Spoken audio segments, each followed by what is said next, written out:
So it'll come as no surprise that in life there is shitty experiences, what the Buddha called dukkha.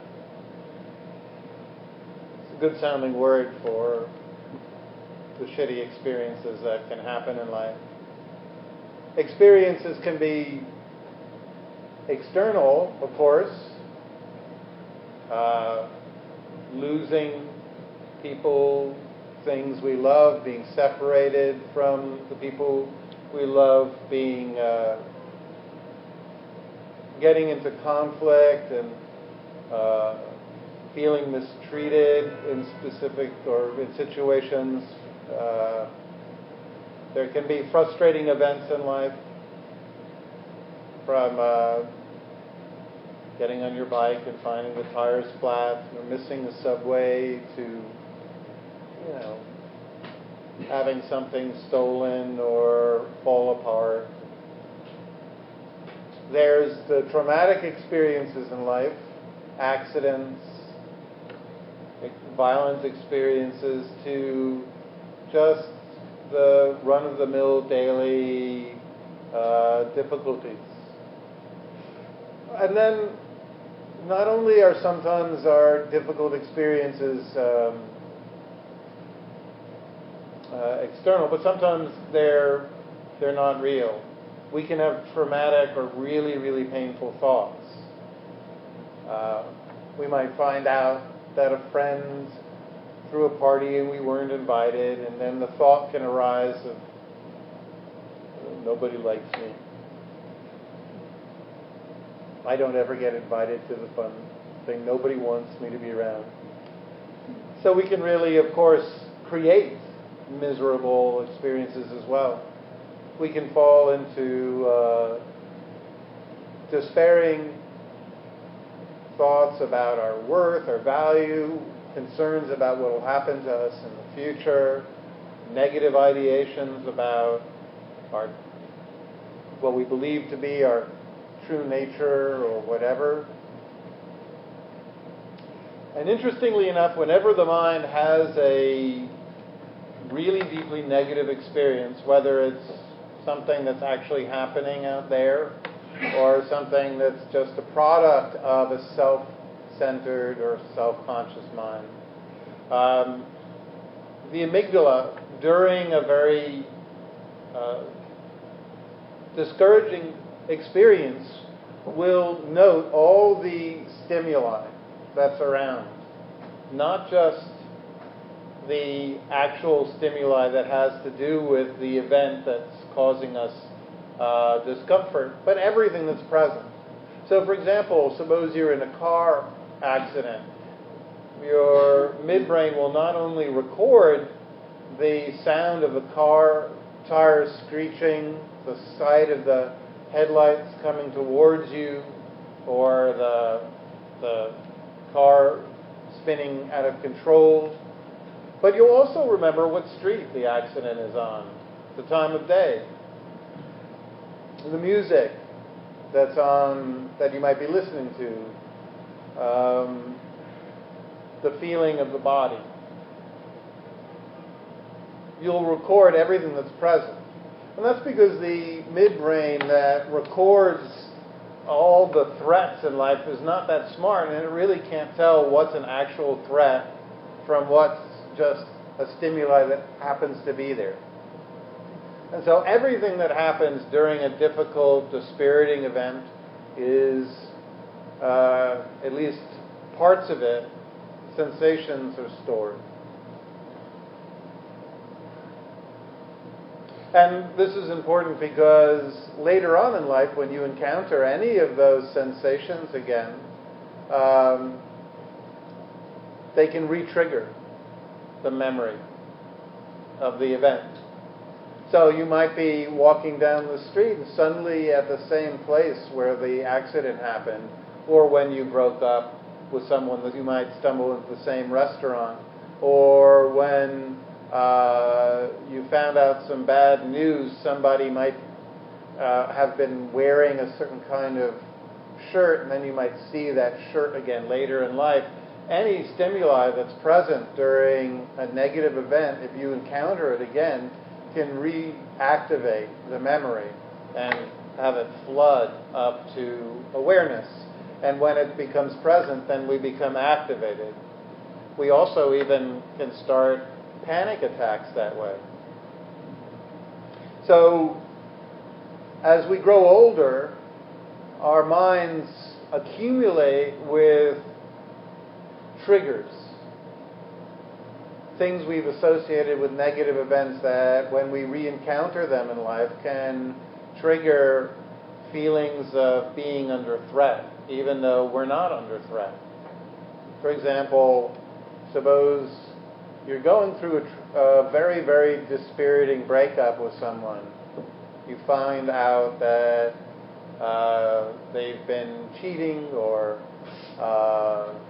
something amiss about them. And so it's a certain time of day, a certain time of year, a certain place. You're wearing a certain kind of clothes, or you're sitting in a certain position. The brain just, interestingly enough, the more they study the neural workings of the amygdala, it's so difficult to predict exactly what information will be associated with threat. So that when you re-encounter those stimuli later on in your life, you can reactivate yourself and suddenly feel armored, under threat. Even though nothing is happening to you later on. You just happen to have encountered the same shirt, body position, same restaurant, same place, same time of day. The triggers that can activate us are just too numerous. So one thing that the brain likes to do, or the mind, I should say, likes to do when we feel under threat is it doesn't particularly like the physical feelings of being uncomfortable.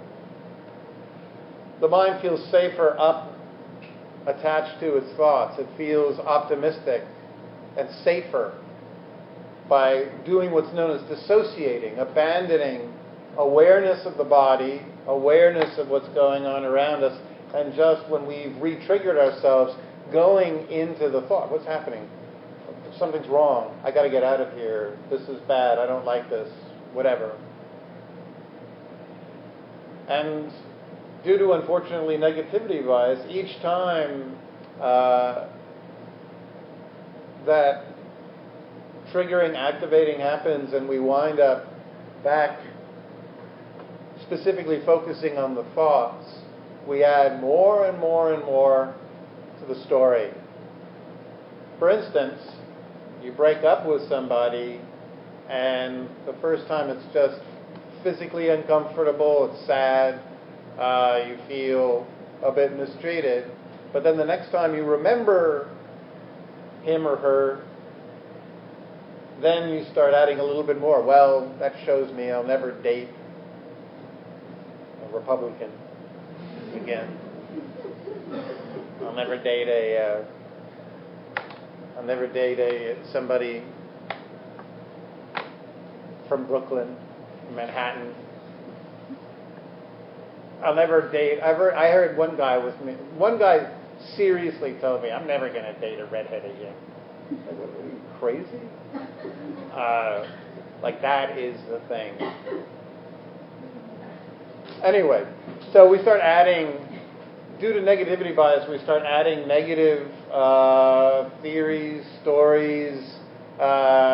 We don't really, the brain doesn't come with a devil's advocate that tries to cheer us up. The brain, when we feel threatened, when we feel activated, tends to add more and more negative ideations. People are out to get me, you can't trust anyone, that'll show me for being vulnerable, blah, blah, blah, blah, blah.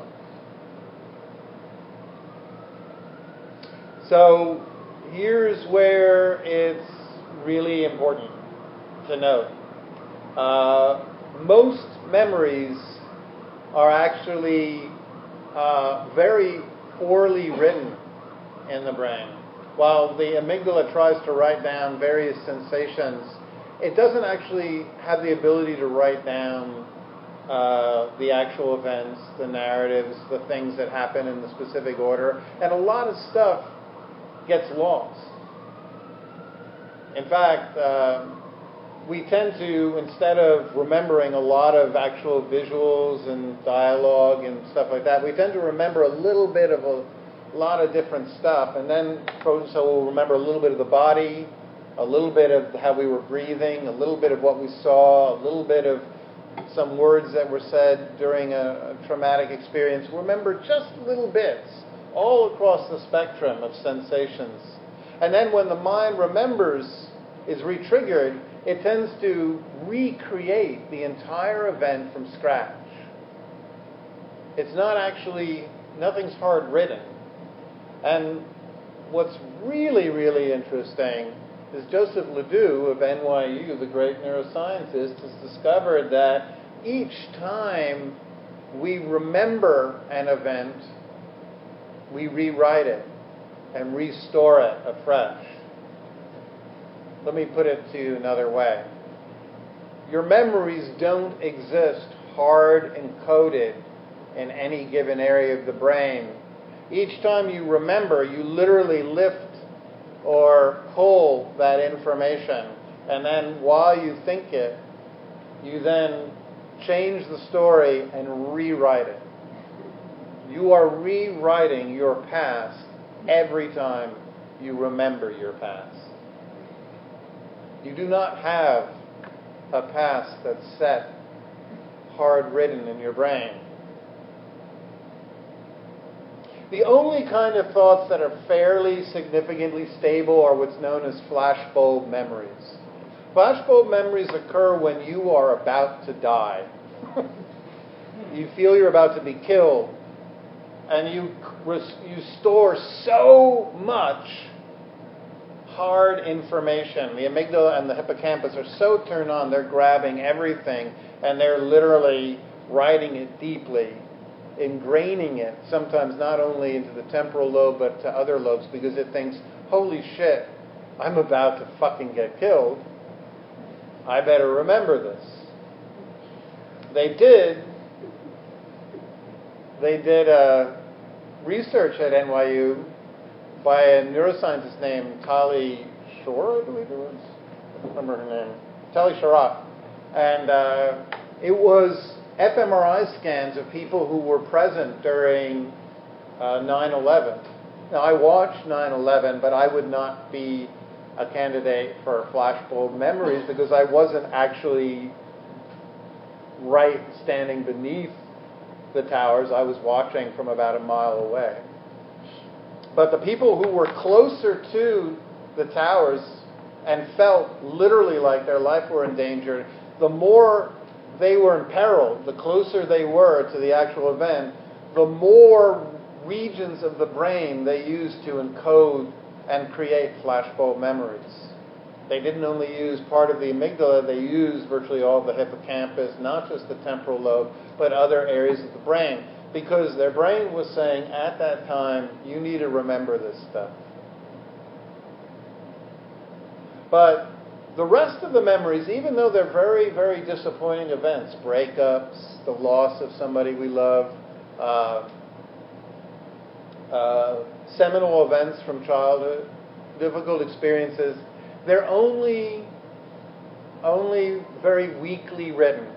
Little parts. We remember some sensations, maybe how the body was in the shoulders, maybe we'll remember one site or two sites. And then the rest of it, when we remember it, we are literally creating the story from these little bits of information.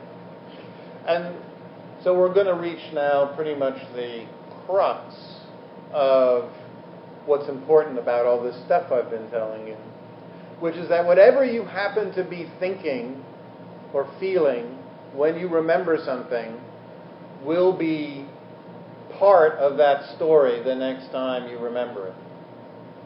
Each time you remember something from your past, you are adding to it. You're adding the new details that you're thinking. You're adding the new some of the new sensations in the body.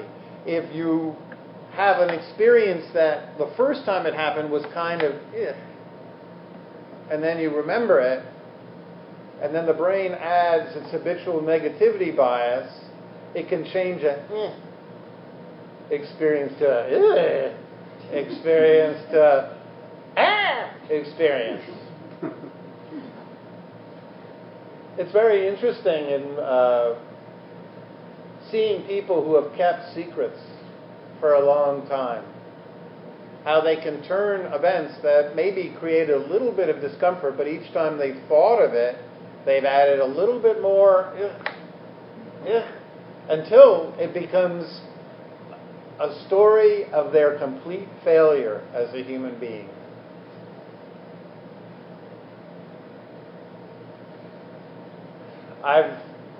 Having been sober for 20 years, I've heard many, many, many people tell me their most shameful stories as part of what's known in 12-step recovery as fifth step. And invariably, in hushed, self-serious tones, leading me to suspect they're going to confess to murder, or at very least to some kind of multiple burglaries. People will tell you stories that never even come close to even raising an eyebrow. And yet, because they've kept them secret, they haven't shared, and each time they've remembered the story, they've made it a little bit worse, adding a little bit more nausea, a little bit more physical agitation until, I once stole $20 from my parents.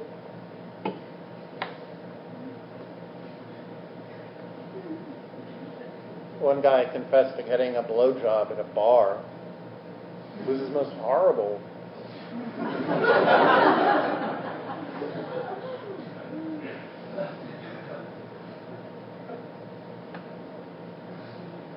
It actually was from another man. That was come on, that was the most interesting thing about him.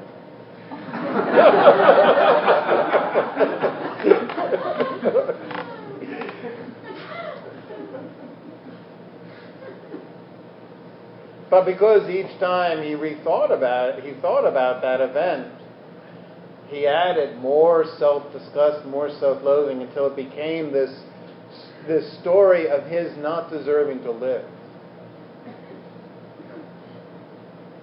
So that's the way memories work. Each time we bring them up, we accumulate different details, and generally, as I said, the theory goes that the amygdala is 5 times more likely to add negative ideations, threat, feelings of discomfort. Your brain isn't set up to go, that was hilarious.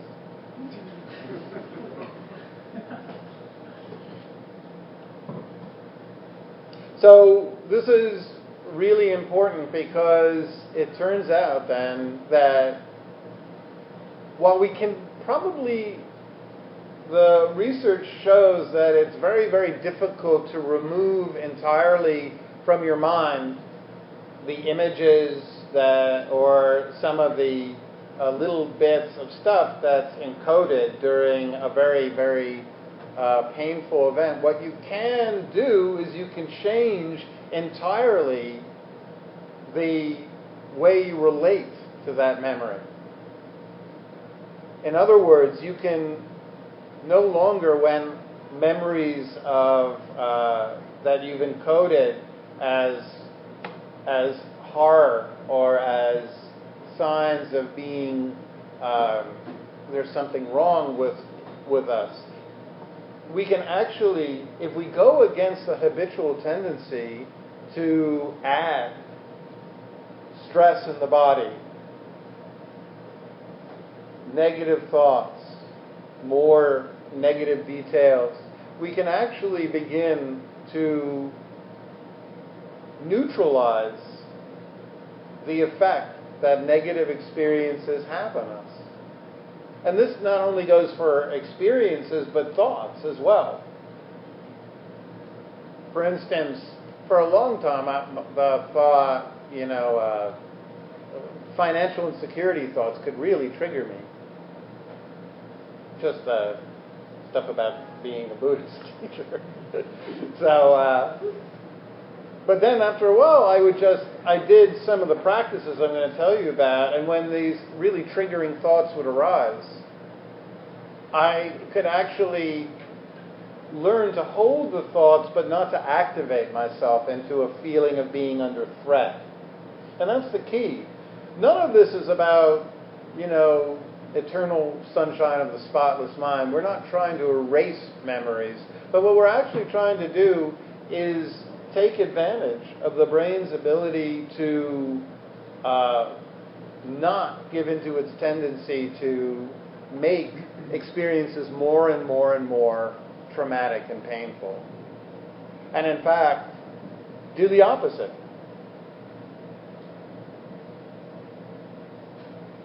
So, for example, if we have a thought that triggers us or an experience from the past that always makes us launch into thoughts of being unlovable, being completely unique, isolated, unwanted, not successful, a failure, we can begin to train the mind when these images, experiences, or just little tiny thoughts arise, not to add on all that additional stuff that makes us suffer so much. Except, if you want to do that, I'll give you an example. Sometimes there's things in life that we think about doing that are not very good for us, but we've associated those things with positive outcomes. And then what you can do is you can take advantage of how mutable and changeable memories and thoughts are by making bad ideas no longer seem enticing. For example, in sobriety, a lot of people associate, when they come into recovery, they associate shooting dope, having a drink, doing coke with positive outcomes. They know that immediately or shortly afterwards they'll feel a sense of ease. So what 12-step programs do is they make people play the tape all the way through and think about the negative outcomes that happen the next day. So what they're doing is they're associating and bringing to mind negative images to add on to these temptations, impulses, compulsions, so that when they arise, they won't be, oh, that's a good idea, I'm going to get wasted. But most of the time, in my experience, the work we're going to be doing is the opposite. We're going to be taking needlessly traumatizing thoughts and memories and making it so that we can hold these experiences without too much suffering. So, here are the 3 tools. The first is when you find yourself being activated or triggered by a memory that's painful or by a thought that each time you think it leads to an avalanche of self-centered, negative, I'm a loser, there's something wrong with me, thought spirals. So let's use the example of the feeling of loneliness. And you might be at home on a Friday night and you realize that you don't have any plans, and then when the experience of loneliness or, oh, I don't have anything to do comes up, then the mind might start to populate with thoughts like, oh, I'm not, people don't like me, I don't have enough friends, blah, blah, blah, blah, blah. Then the body feels heavy, etc. So what do? We can allow the mind to fall into its tendency of negativity bias, or B, we can actually go into the body, bring our awareness into the body, find the breath, and make your out-breath as long as you possibly can and as smooth as you possibly can.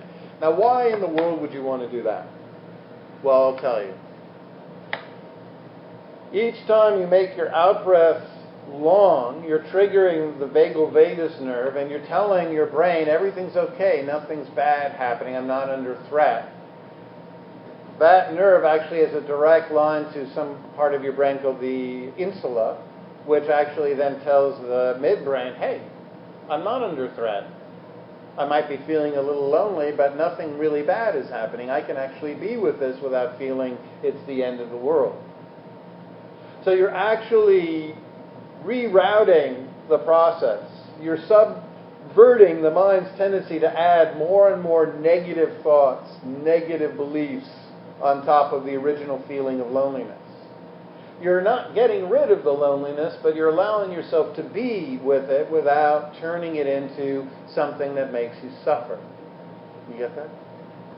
Yeah, up here. So, whenever there's an experience that triggers you, the most important thing is to simply find how you're breathing. Most of the time, if you're already being activated, you'll note that your out-breaths are becoming shorter and more bated and quicker, because that's the sign that you're feeling activated or under threat. The moment the brain says there's a threat, the vagal vagus nerve and the breath will immediately follow suit unless we override it consciously and say, no, nothing's going wrong. Now, the temptation is to try to, instead of doing this, try to rely on language and simply to tell ourselves, what's the matter with me? Why am I feeling so bent out of shape? Unfortunately, the midbrain doesn't understand language. So all of the tools we'll be using really don't rely on language. Now, if you don't like working with your breath, no worries. You can actually work with body sensations. When you're feeling activated by a thought, a memory, an experience, something's bringing up that feeling of discomfort.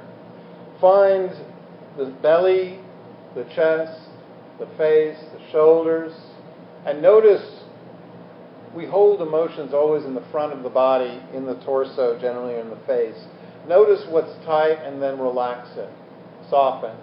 In my experience, most of the time we can work with the belly, really just soften the abdomen. It's not very attractive, but it works.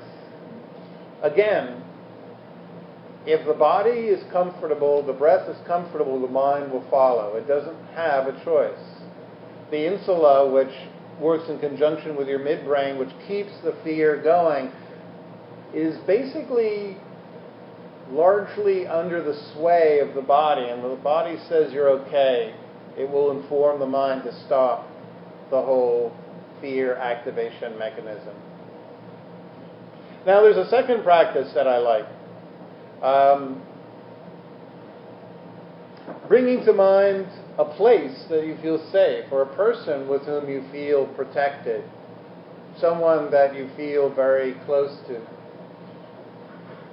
This is even a practice that can be done in one's meditation. If you feel that your meditation has become pretty stable and you've got a nice daily practice, then bringing to mind the image of a place that you feel really safe.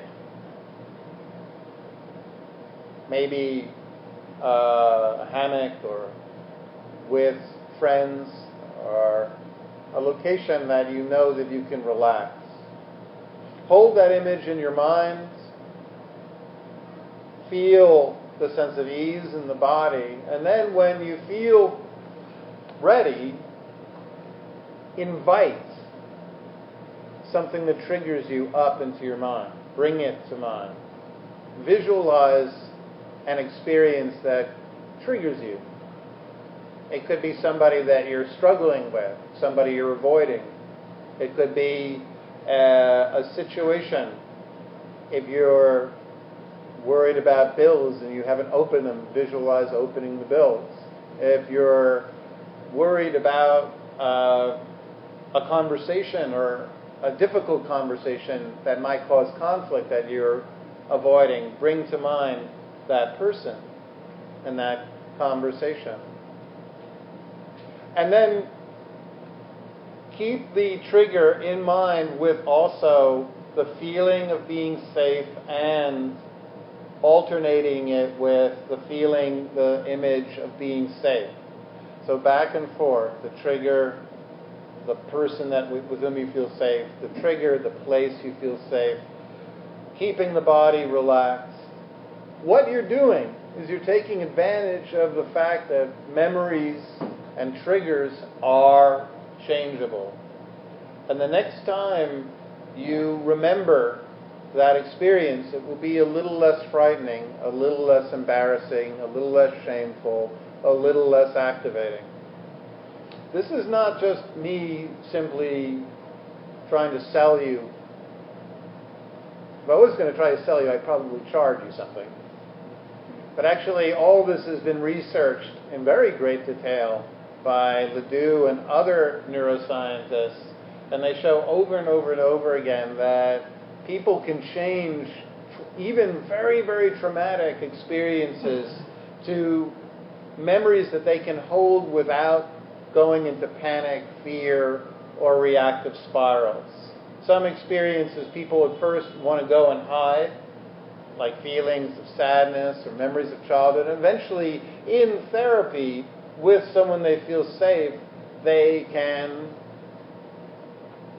begin to hold those memories.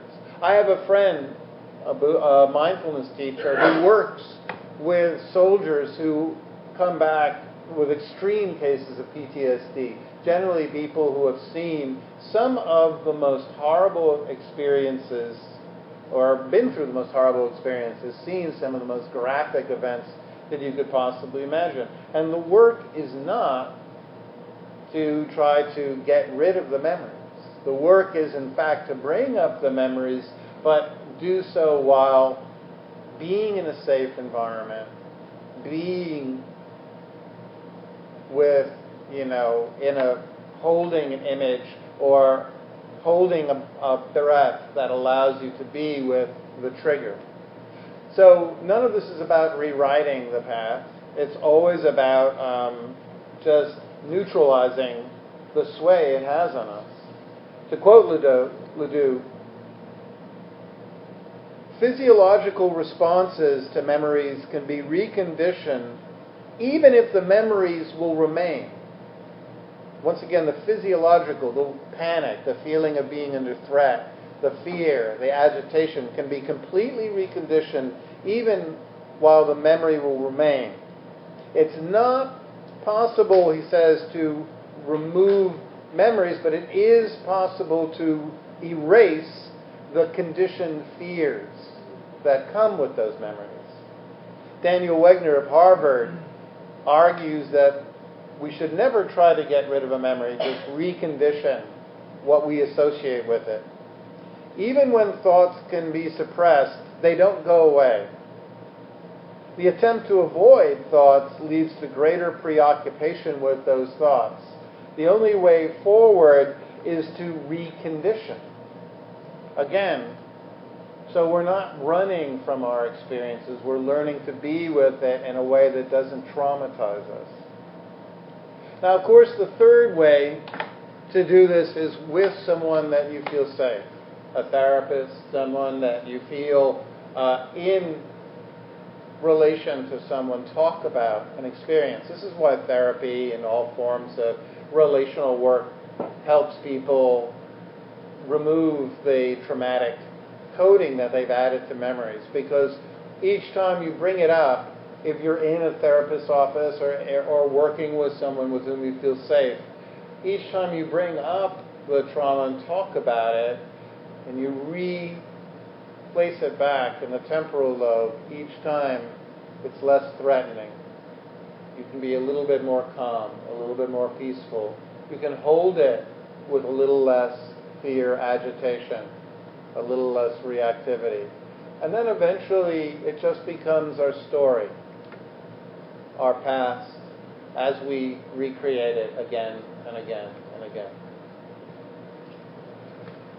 I hope there was something worth pondering in that. I thank you so much for listening and for your practice. Now I'm going to turn this off.